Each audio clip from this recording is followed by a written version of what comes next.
শহীদ শরীফ উসমান হাদি রহমতুল্লাহ আলাই আমার দেশের এই মাতৃভূমির এই ইমানদার যুবকের নাম আগামী 1000 বছর পরেও শ্রদ্ধার সাথে কলিজায় কলিজায় স্মরণ হবে।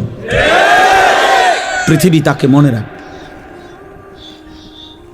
হ্যাঁ হ্যাঁ, মনে রাখো বাবা, এই যুবক ইমানদার ছিল। 33 বছর বয়সী এক যুবক, যে সুনির্দিষ্ট কোনো রাজনৈতিক দলের সদস্য ছিল না, যে একাই মেহনত করে গেছে আধিপত্যবাদের বিরুদ্ধে, আগ্রাসনের বিরুদ্ধে, মাতৃভূমির প্রতি ইঞ্চি জমিন হেফাজত করতে চেয়েছে।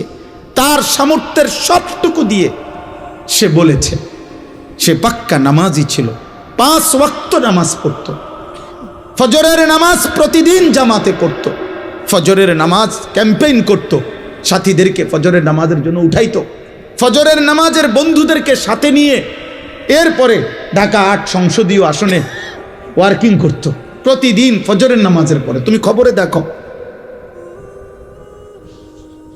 তুমি শুনো,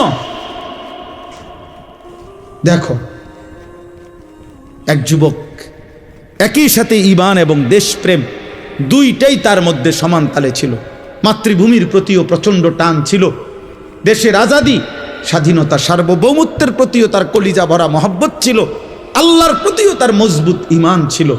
আল্লাহ বলে, যুবক তুমি চেয়েছো মাত্র, সে বলছে আমি যদি 500টা ভোট পাই, 5000 ভোটও পাই, তো আমি প্রথমবার দাঁড়াইছি, আমি সার্থক মনে করব। আসমানওয়ালা রব বলেন, আমি তোকে 18 কোটি মানুষের ভালোবাসা দিয়ে দিলাম, যা কোটা মাটির ভালোবাসা দিয়ে দিলাম। তুমি যুবক চেয়েছো 500 ভোট, আলহামদুলিল্লাহ আলহামদুলিল্লাহ।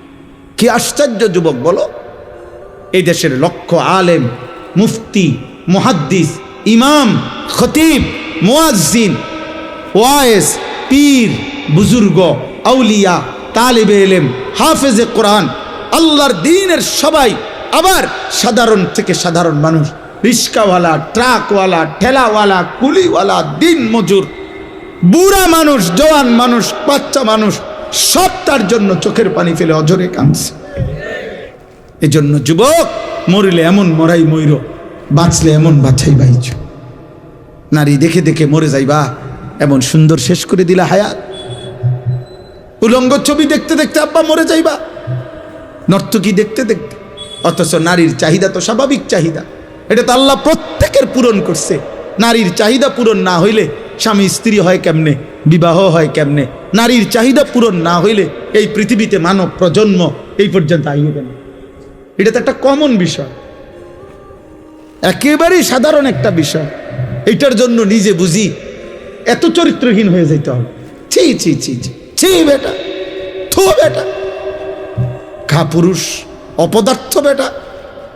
এত সুন্দর যৌবন, যে সময় নিজেকে গড়া, দেশ গড়া, জাতি গড়া, রাষ্ট্র গড়া, আল্লাহর দ্বীন কায়েম করা, ইসলামের জন্য কিছু করা, আখিরাতের জান্নাত গড়া, সব কিছুর সর্বোত্তম সময় যৌবন।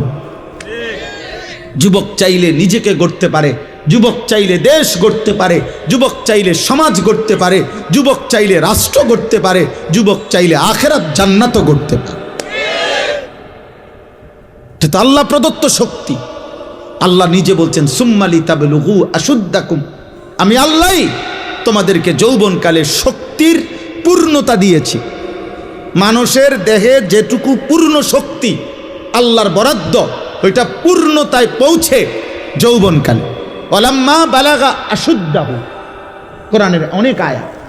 বালাগা, আল্লাহ বলেন শক্তি তার পূর্ণতায় পৌঁছলো মানে যৌবনকাল। সমস্ত তাফসিরে আছে। তাহলে কোনো মানুষকে আল্লাহ তাআলা যৌবনকালে পূর্ণ শক্তি দেয়, তো এই পূর্ণ শক্তি শুধু বেডি সাউনের লাগে এ কদ্দুর কাম? ছি ছি বেড, পূর্ণ শক্তি যখন, তখন তুমি 8 ঘন্টা শুধু বুট বাদাম খাইলা। পূর্ণ শক্তি যখন, তখন তুমি এই বন্ধুদের আড্ডায় সারাটা রাত শুধু মোবাইল দেখতে দেখতে শেষ করে দিলে। আস্তাগফিরুল্লাহ, আস্তাগফিরুল্লাহ। একটা ছেলে হইলেও বুঝছো, আমি কোনো নির্বাচনী ক্যাম্পেইন করতে আসি নাই, আমি কোনো মার্কার পক্ষ হয়ে আসি নাই বাবা, আমি নিজেও কোনো প্রার্থী না। অতএব আমি শুধু বুঝাইতে চাই, তোমরা অনেক যুবক আসছো, কিশোর আসছো, তোমরাই জানো তোমরা কেন আসছো। যদি বলো আল্লাহর জন্য আসছি, যদি বলো হুজুর কোরআনের কথা শুনতে আসছি, তাইলে বাপ তোমরা বলো আজকে যারা এতগুলো ছেলে আসলা, কিন্তু এর মধ্যে অগণিত ছেলে আজকের মাগরিবের নামাজ পড়ো নাই, তাইলে তুমি কেন আসলা আব্বা? তুমি তো আল্লাহ চেনো না। তুমি কি শোনো নাই কোনোদিন মুসলমানের বাচ্চার উপরে নামাজ ফরজ? তোমার মা বলে নাই? তোমার বাবা বলে নাই? তোমার মক্তবের হুজুর বলে নাই?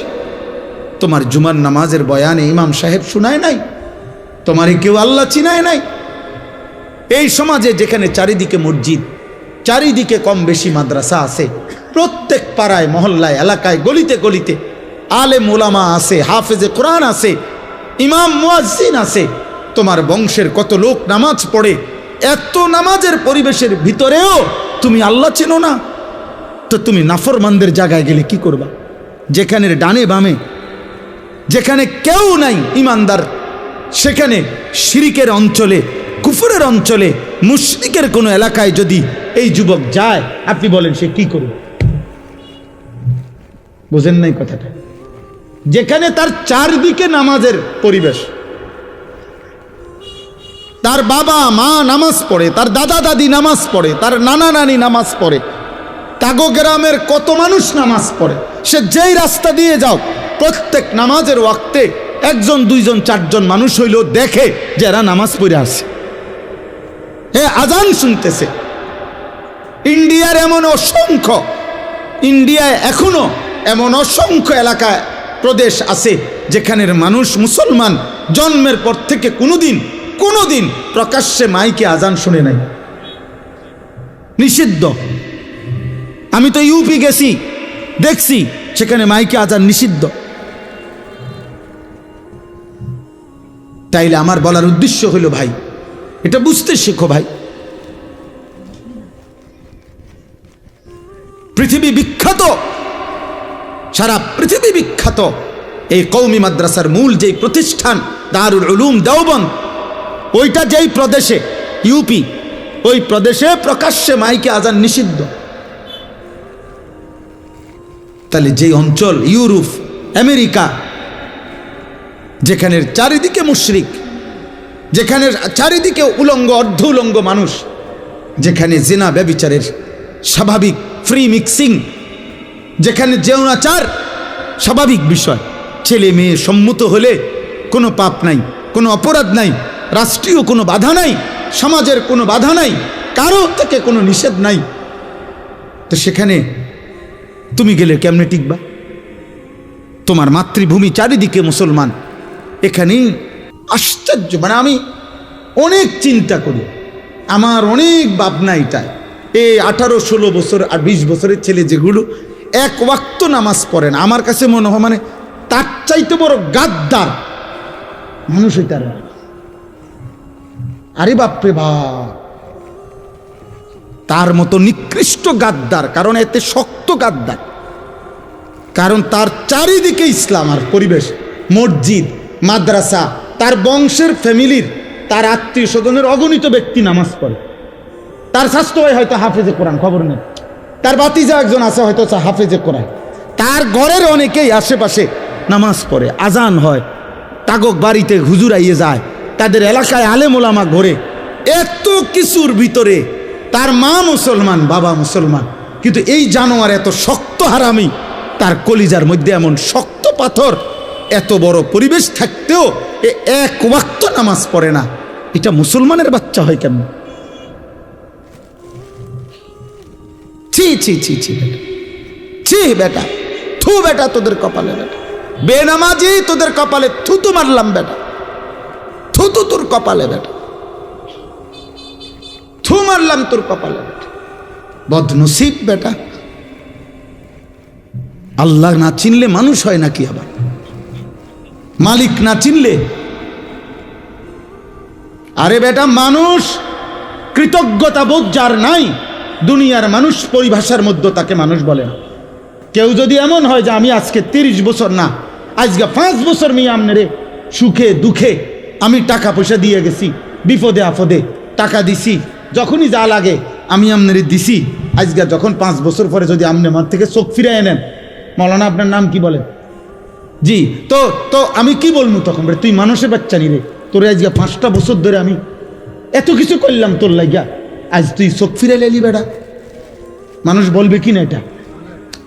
তো তাহলে দুনিয়াতে বেটা কদ্দুর ভাত মাছ খাওয়াইয়া দুনিয়াতে কয়টা টাকা, হয়তো মাসে 2000 দিছে, আর কি তা শীতকালে একটা কম্বল কিনা দিছে, একটা জাম্পার কিনা দিছে, তার বউ বাচ্চা লেগে কদ্দুর বাজার সদাই করে দিছে। এতটুকুর কৃতজ্ঞতার কারণেও মানুষ যে কৃতজ্ঞতাটা চায়, আসমানওয়ালা যদি বলে বান্দা এত বড় আসমান দিলাম, জমিন দিলাম, এত বড় সৃষ্টি জগৎ দিয়ে 24 ঘন্টা আমি তোকে লালন পালন করে বিনিময়ে তুই বান্দা আমারে একটা সেজদা দেও না, তুই মানুষের বাচ্চা, তুই জানোয়ার না? তো জানোয়ার কে থাইলে বেটা?